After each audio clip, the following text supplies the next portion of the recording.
Hola, en esta diapositiva vamos a presentar el relieve americano, la teoría de placas tectónicas, los procesos endógenos y exógenos, los conceptos de montaña, sierra, llanura, meseta y las principales características de los relieves de América. Los tipos de relieve de América. América se extiende por los hemisferios yendo desde una región hacia otra. Y está aislada al resto de los continentes, que en nuestra geografía del continente tiene una forma triangular y se divide en dos, en América del Norte y en América del Sur. Y está unida por un largo y estrecho istmo que es en América Central.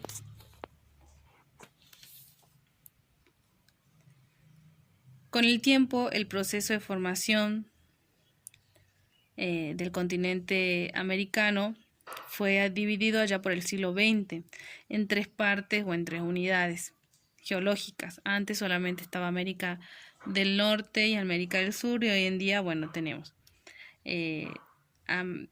a América del Norte, o también Norteamérica, que va desde México hasta el Polo Norte, y destacan el lado occidental las montañas rocosas, las cadenas costeras, la Sierra Madre Occidental, las Sierras Madres del Sur, las Sierras Bajas California y las Sierras Nevada del lado oriental. Destacan únicamente los montes Apalaches.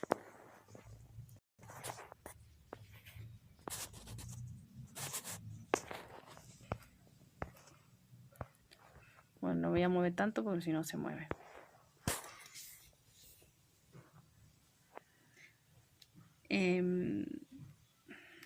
En América Central o Centroamérica, que se encuentra entre Guatemala y Panamá, compuesta por tres unidades muy diferenciadas, que son las sierras madres que ocupan el territorio mexicano, que se prolongan en las montañas rocosas de América del Norte.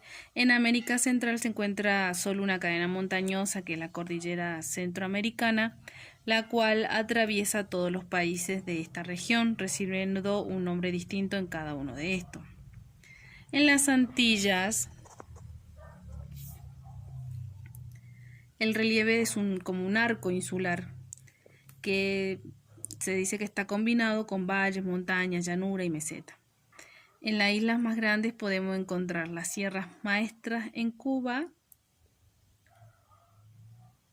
y los macizos Seliot en las islas de la Española. El resto de la isla son puntas de montañas que sobresalen del mar, siendo algunas planas y otras escarpadas.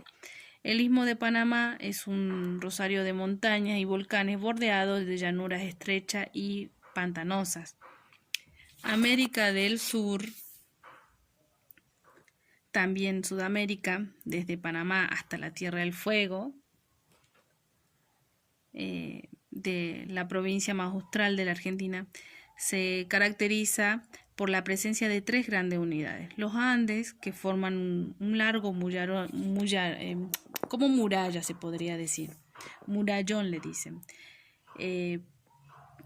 frecuente de escenarios y terremotos y volcanes. En esta zona, en la zona de la cordillera de los Andes, que sería en Chile. Al oeste hay viejos macizos que es desgastado, el macizo de Guayana, el de Mato Grosso,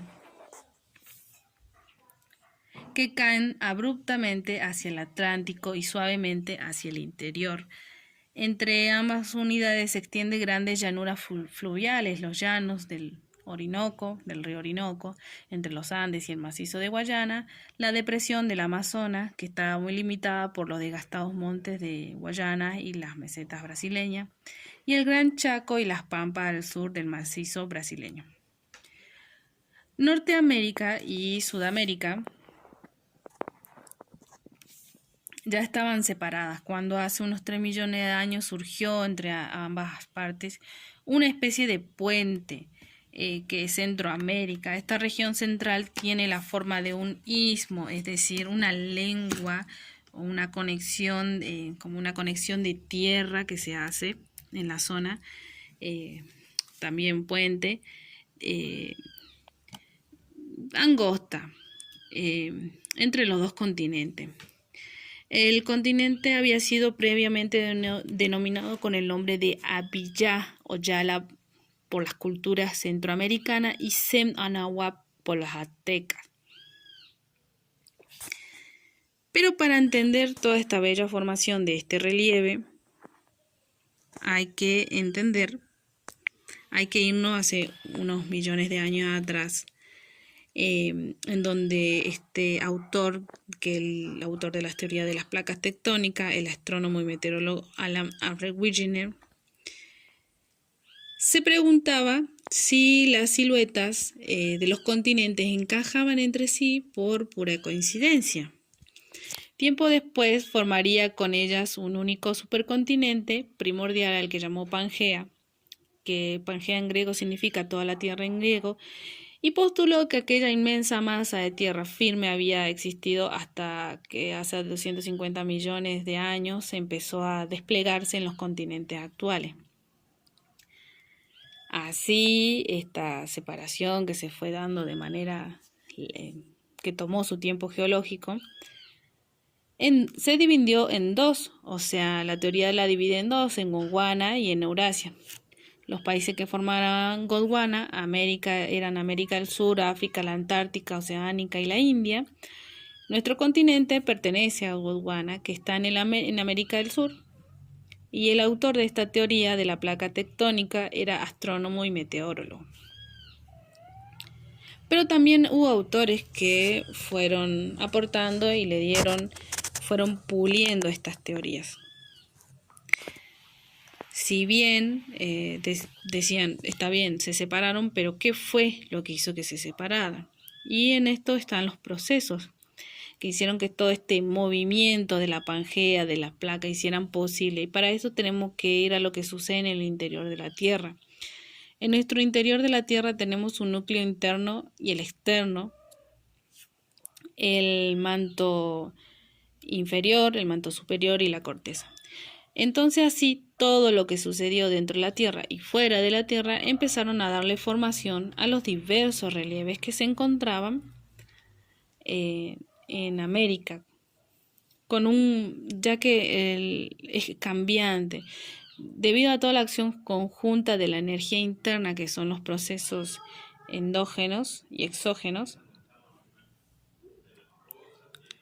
la energía de estos procesos afectaron a la corteza, por ser la capa más externa que se ve afectada por estos procesos geológicos. Se podría decir que moldean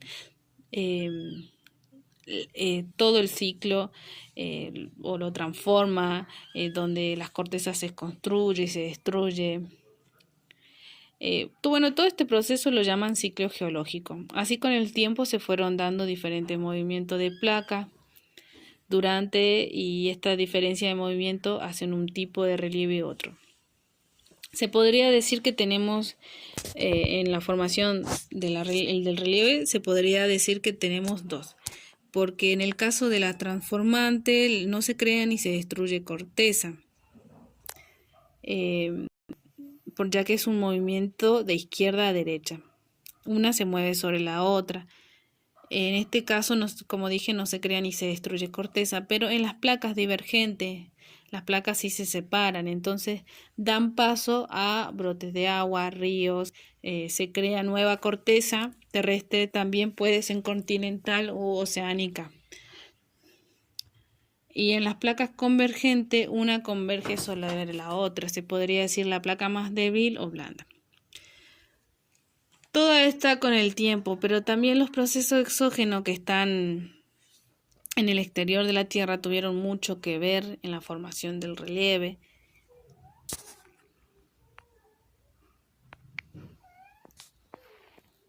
Como vemos acá, procesos exógenos. En la parte externa de la Tierra, en la parte de afuera de la Tierra, actúan diferentes agentes llamados, eh, bueno, que son el viento, el agua, la temperatura. Aquí podemos ver cómo una roca está partida y estos agentes como el agua y el viento han intervenido. También en la formación de ciertas áreas de la superficie cuando vamos para la zona de Salta y podemos ver como pliegues que se han dado en el exterior de la Tierra debido a los agentes externos. La llanura, por ejemplo, también han intervenido los procesos exógenos, el transporte de los sedimentos y demás. Mientras este agente externo actúa fuera de la Tierra, dentro de la Tierra actúan diferentes agentes, llamando zonas de subducción, zonas de abducción. Y en la zona de subducción tenemos que es la introducción de una placa sobre la otra. Estas placas chocan entre sí, entonces la más blanda, se podría decir, se introduce bajo la otra. Y tenemos de dos tipos, las oceánicas. La placa que sea más liviana se introducirá bajo la otra, produciendo lo que se llama una fosa. Fosa es la que está aquí, la que se forma. Y la placa continental y oceánica, que siempre quien sea la más liviana, como se ve ahí. En la placa continental y oceánica, la placa que esté sea más liviana, más débil, se introducirá bajo la otra, provocando la zona de subducción. Aquí tendremos, este choque, hay un levantamiento de la zona. Se podría decir que la formación de las cordilleras de los Andes se da con esta, no tanto el de las sierras pampeanas, pero sí el de las cordilleras de los Andes.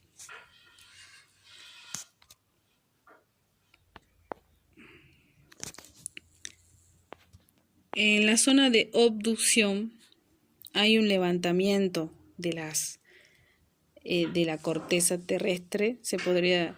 Podremos decir que hace millones de años atrás esto es un ejemplo de lo que pasó con la cordillera de los Andes o con las sierras pampeanas. Y para distinguir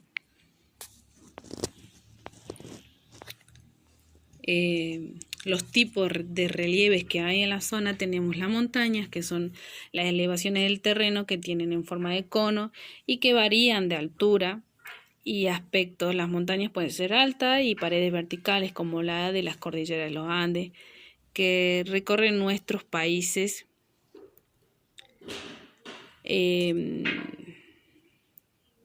desde Jujuy hasta Tierra del Fuego.